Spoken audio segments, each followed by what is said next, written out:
कहानी की शुरुआत में कुछ बच्चे एक रॉड की मदद से रेत पर रेंगते हुए माइंस ढूंढ रहे थे। फिर एक लड़के ने माइन का ढक्कन खोला और उसका फ्यूज निकाल कर माइन को डिफ्यूज कर दिया। लेकिन तभी एक दूसरे लड़के ने माइन खोली और अचानक जबरदस्त धमाका हो गया जिससे उसकी मौत हो गई। दरअसल ये बच्चे जर्मन कैदी थे जिनको युद्ध में पकड़ा गया था। अब लड़ाई तो खत्म हो गई थी, लेकिन अब भी जर्मन की बिछाई हुई लाखों माइंस डेनमार्क में मौजूद थी, जिनसे आम लोगों को काफी खतरा था। अब सरकार ने माइंस निकालने का जिम्मा इन्हीं कैदी बच्चों पर डाल दिया। जल्द ही डेनमार्क के फौजियों ने बच्चों की ट्रेनिंग शुरू कर दी, जिसमें उन्हें माइंस ढूंढकर उन्हें बंद करने का तरीका सिखाया गया। इसके बाद प्रैक्टिस के लिए एक एक लड़के को माइन वाले कमरे में भेजा गया। सबसे पहले लड़के ने अंदर जाकर बड़े ध्यान से माइन का ढक्कन खोला और फ्यूज निकाल कर माइन बंद कर दी। लेकिन जब दूसरा लड़का अंदर गया तो डर के मारे उसके हाथ कांपने लगे, पर फिर भी वो माइन बंद करने में कामयाब रहा और आखिरकार सबने चैन की सांस ली। लेकिन इसके बाद जो लड़का गया वो माइन को बंद करने में नाकामयाब रहा और उसकी मौके पर ही मौत हो गई। इससे बच्चों के मन में डर बैठ गया, क्योंकि कभी भी कोई भी माइन उनकी जान ले सकती है। खैर, ट्रेनिंग पूरी होने के बाद 11 लड़कों को डेनमार्क के पश्चिमी तट पर लाया गया, जहाँ पर सार्जेंट कार्ल उनका बॉस होगा। कार्ल के मन में नाजियों के लिए बहुत नफरत भरी हुई थी। उसने देखा कि ये बच्चे महज 13-14 साल के थे, पर कार्ल जैसा आदमी जो नाजियों से बेहद नफरत करता था, उसके लिए ये बच्चे सिर्फ माइंस ढूंढने के औजार थे। फिर कार्ल ने बीच की ओर इशारा करते हुए कहा कि यहाँ 45,000 माइंस दफन हैं। उसने हुक्म दिया कि हर किसी को 1 घंटे में 6 माइंस ढूंढकर उन्हें बंद करना होगा, ताकि 3 महीने बाद वो अपने घर लौट सकें। इसके बाद सभी बच्चे काम पर जुट गए और रेंगते हुए रॉड से धीरे धीरे माइंस का पता लगाने लगे। अचानक अर्नेस्ट नाम के एक लड़के को एक माइन मिली और उसने अपनी ट्रेनिंग की मदद से माइन को डिफ्यूज कर दिया। इसी तरह उनका पहला दिन काफी अच्छा रहा, क्योंकि किसी को जान का नुकसान नहीं हुआ। शाम को उन्होंने कपड़े के बैग्स में घास भरकर गद्दे बनाए ताकि वो रात को सो सकें। फिर रात को सबने मिलकर बातें की और बताया कि वो घर लौटने के बाद क्या क्या करेंगे। लेकिन उनमें से एक लड़के को बिल्कुल यकीन नहीं था कि वो कभी घर वापस जा पाएंगे, पर बाकी सभी बच्चों के मन में अभी भी आस थी। इसके बाद हम देखते हैं कि उन बच्चों को खाना भी ढंग का नहीं दिया जाता था। तभी अर्नेस्ट ने एक छोटी बच्ची को खेलते देखा तो वो उससे बातें करने लगा। तभी अचानक उस बच्ची की माँ वहाँ आ गई और उसने तुरंत अपनी बेटी को घर वापस आने को कहा। इस दौरान अर्नेस्ट ने चुपके से लड़की के खिलौने से ब्रेड का टुकड़ा चुरा लिया और बाद में अपने भाई के साथ बांट कर खाया। फिर रात होने पर कार्ल ने सभी लड़कों को एक लकड़ी के घर में कैद कर दिया और दरवाजे को लकड़ी के फट्टों से बंद कर दिया गया, ताकि बच्चे चाहकर भी भाग ना सकें। खैर, अगले दिन लड़के फिर से काम पर गए, पर आज वो कल से धीरे ही चल रहे थे, क्योंकि उन्हें खाने के लिए एक दाना तक नहीं मिला था। फिर शाम को स्चूमन नाम का एक लड़का कार्ल के पास पहुंचा और उससे पूछा कि उन्हें खाना कब तक मिलेगा। तब कार्ल ने कहा कि किसी भी जर्मन इंसान को पहले ही खाना नहीं मिलेगा। कार्ल ने कहा कि उसे कोई फर्क नहीं पड़ता कि जर्मन कैदी माइंस से मरे या भूख से। फिर उसने लड़के को डांट कर वापस भेज दिया। अगर रात को हेलमेट नाम का एक लड़का अपनी भूख पर काबू नहीं रख पाया और वो खाना ढूंढने के लिए लकड़ी के फट्टे हटाकर घर से भाग निकला। फिर अगली सुबह अर्नेस्ट को बुखार हो गया और उसे चक्कर भी आ रहे थे, पर इसके बावजूद भी कार्ल ने उन्हें एक पल के लिए भी आराम करने की इजाजत नहीं दी और उन्हें उसी वक्त काम पर लग जाने को कहा। इधर विलियम नाम का एक लड़का भी बीमार हो गया और उसने उल्टी कर दी। तब स्कूमन उसे देखने जा ही रहा था कि अचानक वहाँ जबरदस्त धमाका हो गया, जिसमें विलियम की दोनों बाजुएं उड़ गई। वो बेचारा दर्द के मारे तड़पते हुए कह रहा था कि वो अपने घर वापस जाना चाहता है। तब अर्नेस्ट चिल्ला चिल्ला कर मदद की गुहार लगाने लगा, मगर पास की खेत वाली औरत ने भी चुपचाप अपना दरवाजा बंद कर लिया।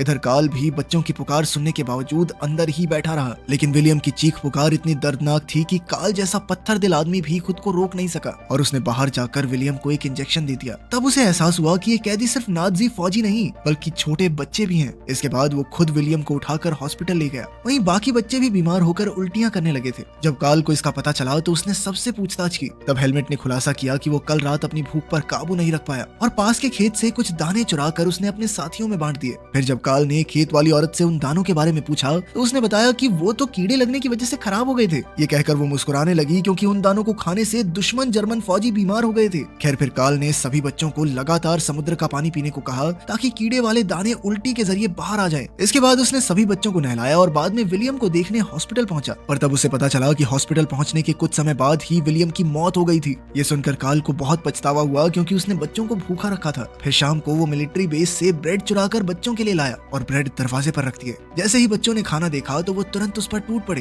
क्योंकि वो कई दिनों से भूखे थे। बाद में जब कार्ल बच्चों से मिला तो उनका मन रखने के लिए उसने कह दिया कि विलियम की तबीयत धीरे धीरे ठीक हो रही है। ये सुनकर सभी बच्चे बेहद खुश हुए, लेकिन अब विलियम के ना होने की वजह से हर बच्चे को 1 घंटे में 8 माइंस बंद करनी होंगी। फिर भी बच्चे खुशी खुशी काम करने में जुट गए और यहाँ से घर लौटने का प्लान बनाने लगे। इन बच्चों को किसी से कोई शिकायत या गुस्सा नहीं था, क्योंकि वो जानते थे कि वो बाकी जर्मन फौजियों की हुई गलतियों की भरपाई कर रहे हैं। फिर रात को अचानक कुछ डेनमार्क के फौजियों ने शराब पीकर बच्चों पर हमला कर दिया और वो बेचारे डर के मारे कुछ नहीं कर सके। जब कुछ लड़कों ने जवाब देने की कोशिश की तो फौजियों ने उन पर बंदूकें तान दी। वो गोली चलाने ही वाले थे कि ऐन वक्त पर काल ने वहां आकर कहा कि अगर ये बच्चे मारे गए तो उन्हें अपने आदमियों से माइंस बंद करवानी होंगी। ये सुनकर फौजियों ने बच्चों को छोड़ तो दिया, पर जाने से पहले लेफ्टिनेंट ने काल से कहा कि वो युद्ध के दौरान जर्मन फौजियों के अत्याचारों को भूले ना। तब काल ने कहा कि ये बच्चे तो जानते भी नहीं कि उस वक्त क्या हुआ था। खैर फिर अगले दिन स्कूमन ने एक डबल माइन निकाली। असल में इस माइन को ढूंढने वालों के लिए ही बिछाया गया था। तब स्कूमन ने चिल्लाकर सबको इस तरह की माइन से सावधान रहने को कहा, पर किसी को भी उसकी आवाज सुनाई नहीं दी। इधर वर्नर एक माइन डिफ्यूज करने के बाद बेहद खुश था कि अचानक डबल माइन में भयानक धमाका हो गया। जैसे ही अर्नेस्ट ने ये देखा तो वो रोते हुए अपने भाई की तरफ दौड़ा, पर उसके भाई के तो चीथड़े उड़ चुके थे। जल्द ही काल वहां आया, लेकिन वो भी अब कुछ नहीं कर सकता था। अपने भाई की मौत से अर्नेस्ट को बहुत गहरा सदमा लगा और वो बेचारा बार बार कह रहा था कि उसे वापस जाकर अपने भाई को ढूंढना है। तब काल ने उसे नींद का इंजेक्शन दे दिया और चुपचाप उसके पास बैठ गया। तब उसे एहसास हुआ कि ये कोई नाजी फौजी नहीं बल्कि एक हताश बच्चा है, जिस बेचारे ने अपनी आंखों के सामने अपने भाई को मरते हुए देखा है। खैर बाद में काल ने स्कूमन को बुलाकर विलियम की मौत के बारे में बताया। स्कूमन ने कहा कि वो ये बात पहले से जानता है। उसने कहा कि सभी लड़के बस जल्द से जल्द सभी माइंस निकाल कर अपने घर वापस जाना चाहते हैं, लेकिन अब उसे यकीन हो गया था कि ऐसा कुछ नहीं होने वाला। तब काल ने कुछ ऐसा कहा जो उसने आज तक नहीं कहा था। उसने कहा कि फिक्र मत करो, जल्द ही सब ठीक हो जाएगा। उस रात काल ने दरवाजा बंद नहीं किया और खुद मिलिट्री बेस से बच्चों के लिए ब्रेड लेने चला गया। फिर अगले दिन बच्चे बेहद खुश थे क्योंकि काल ने उन्हें आराम करने की इजाजत दी थी और फिर उन्होंने मिलकर बीच पर फुटबॉल खेला। अब चीजें धीरे धीरे ठीक हो रही थी कि अचानक पास ही में धमाका हुआ, जिससे सब बदल गया। इस धमाके में काल के कुत्ते की मौत हो गई थी, जबकि वो उस इलाके में घूम रहा था जहां से सभी माइंस निकाल दी गई थी। इस चीज से काल को लगा कि बच्चे उसे धोखा दे रहे हैं। पहले नाजियों ने उसके पूरे परिवार को मार डाला और अब उनकी वजह से उसका कुत्ता भी मर गया। इस घटना के बाद काल के मन में नफरत एक बार फिर से उठ खड़ी हुई और वो दोबारा से क्रूर और अत्याचारी बन गया। जो लड़का माइंस हटाए हुए इलाके की जांच करता था, उसने काल को बताया कि सच में उस इलाके से सारी माइंस निकाल दी गई थी, पर काल ने उसकी एक ना सुनी और उसे कुत्ता बनने की सजा दी। फिर उसने बॉल फेंकी और उसे कुत्ता बनकर ही बॉल लाने को कहा और जबरदस्ती कुत्ते की तरह भौंकने का हुक्म दिया। अब काल ने एक बार फिर से उस इलाके की जांच करने को कहा, पर एक लड़के ने इसका विरोध किया। तब काल ने गुस्से में आकर उसे कई बार थप्पड़ मारे। इसके बाद सभी बच्चे बाहों में बाहें डाले अपनी जान जोखिम में डालकर उस इलाके पर चलने लगे ताकि बची हुई माइंस का पता चल सके।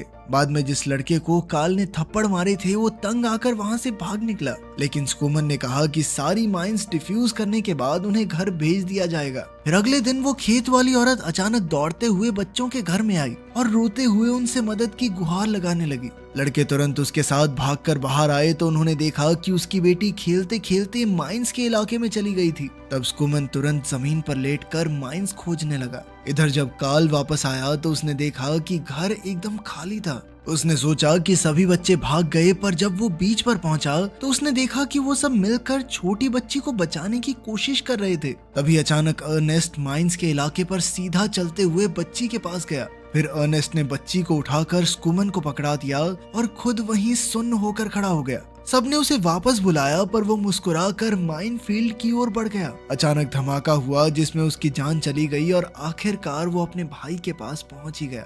ये देखकर तो स्कूमन जैसा मजबूत लड़का भी अंदर से टूट गया। फिर काल ने उसके पास जाकर कहा कि वो जल्द ही अपने घर लौटेंगे। बाद में काल समुद्र की ओर देखते हुए उन सभी मासूम बच्चों के बारे में सोचने लगा जिन्होंने अपनी जान गंवा दी थी। खैर जल्द ही 3 महीने पूरे हुए और माइंस निकालने का काम अब पूरा हो चुका था। अब बाकी 6 बच्चे अपने घर जाने को तैयार थे। वो सब माइंस को एक ट्रक में चढ़ाते हुए खुशी खुशी अपने भविष्य की बातें कर रहे थे कि अचानक वहां जोरदार धमाका हुआ जिसने आसमान को काले धुएं के बादलों से भर दिया। काल और उसके साथी दौड़कर वहां पहुंचे, पर 2 लड़कों की मौत हो चुकी थी। आखिरकार बाकी बचे 4 लड़के ट्रक में चढ़े, लेकिन उनके चेहरे पर खुशी का नामो निशान नहीं था। इसके बाद उन्हें घर भेजने की बजाय एक और माइन फील्ड में भेज दिया गया, जहां 72,000 माइंस बिछी हुई थी। तब उन्हें एहसास हुआ कि घर लौटने के सारे वादे झूठे थे। जब काल को इसकी खबर मिली तो उसे भी धक्का लगा। उसने अपने सीनियर्स से बात करके बच्चों को घर वापस भेजने की पूरी कोशिश की, मगर अफसोस कोई फायदा नहीं हुआ। फिर बाद में नए इलाके के लीडर को एक लेटर मिला तो उसने उन्हीं चारों बच्चों को बाहर बुलाकर एक ट्रक में भेज दिया। वो नहीं जानते थे कि अब उन्हें कहाँ भेजा जाएगा, पर अचानक काल ने ट्रक का कपड़ा उठाया और बच्चों ने देखा कि वो बॉर्डर पर थे। आखिरकार बच्चों को सरहद पर छोड़कर उसने उन्हें घर पहुंचाने का वादा पूरा किया। असल में काल ने ही एक नकली ऑर्डर भेजा था, जिस वजह से उन चारों को रिहा कर दिया गया। एक फौजी होने के नाते शायद उसने गलत किया, लेकिन इंसानियत के नाते काल की अच्छाई ने युद्ध की कड़वाहट को मिटाने का काम